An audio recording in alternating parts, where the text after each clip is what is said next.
ನೀವು ಹೆಸರು ಹೇಳಿ. ಜಗದೀಶ್ ಅಂತ. ಎಲ್ಲಿಂದ ಸರ್ ನೀವು ಮಾತಾಡ್ತಿರೋದು? ಹಾಂ, ಮಧುಗಿರಿಯಿಂದ. ಮಧುಗಿರಿ. ಓಕೆ, ಇದು ಏನಕ್ಕೆ ತಗೊಳ್ತಾ ಇದ್ದೀರಾ ಅಂತ ಗೊತ್ತು ಸರ್? ಶುಗರ್ಗೆ ಕೊಡ್ತಾ ಇರೋದು. ಯಾರು ನಿಮ್ಗೆ ತಗೊಳ್ಳೋದ, ಪೇಷಂಟಿಗೆ ಕೊಡ್ತಿರೋದ? ಪೇಷಂಟಿಗೆ ರೆಫರ್ ಮಾಡ್ತಾ ಇದ್ದೀರಾ. ಅದ್ರ ರಿಸಲ್ಟ್ ಏನಾದರೂ ಬಂದಿದೆಯಾ? ಬೇರೆಯವ್ರಿಗೆ ಯಾರಿಗಾದ್ರೂ ಕೊಟ್ಟು? ಎಷ್ಟು ಜನ ಕೊಟ್ಟಿರೋ ಶುಗರ್ ಅಂತ? 200 ಮೆಂಬರ್ಗೆ. Wow, great sir. ಲ್ಯಾಬ್ನವ್ರು ಇವರಲ್ಲ? ನೀವು ಏನು ವರ್ಕ್ ಮಾಡೋದು ಸರ್? Lab technician. ಎಲ್ಲಿ ಸರ್ ನೀವು ಮಾಡೋದು? ತುಮಕೂರಲ್ಲಿ. ನೋಡಿ ಸರ್, ತುಮಕೂರಲ್ಲಿ ನೀವು ಮಾಡಿ 200 ಜನದ ಮೇಲೆ ಸಕ್ಕರೆ ಕಾಯಿಲೆ ಇರೋವಂಥ ಪೇಷಂಟ್ಗಳಿಗೆ ನೀವು ಯಾವ್ಯಾವ ಪ್ರಾಡಕ್ಟ್ ರೆಫರ್ ಮಾಡಿದ್ದೀರಾ ಅಂತ ಹೇಳಿ ಸರ್.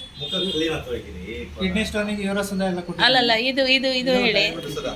ನೋಡಿ ಸರ್, ಶುಗರ್ಗೆ ಮಧುಸುಧಾ ಅಂತ ಕೊಟ್ಟಿದ್ದೀರಾ. ಮತ್ತೆ ನೆಕ್ಸ್ಟ್ ಇದು ಯಾವುದು ಸರ್? ಇದು ಗೋಸುಧಾ ಆಂಟಿಬಯೋಟಿಕ್. ದಾದಾಜಿ ಗೌಪೀಶ್ ಅಂತ ಹೇಳಿ ಗೌಪೀಶ್ ಇದು ಕ್ಯಾಪ್ಸುಲ್ ಕೊಟ್ಟಿದ್ದೀರಾ. ನೆಕ್ಸ್ಟ್ ಇದು ಯಾವುದು? ಇದು ಮಧುಶಕ್ತಿ.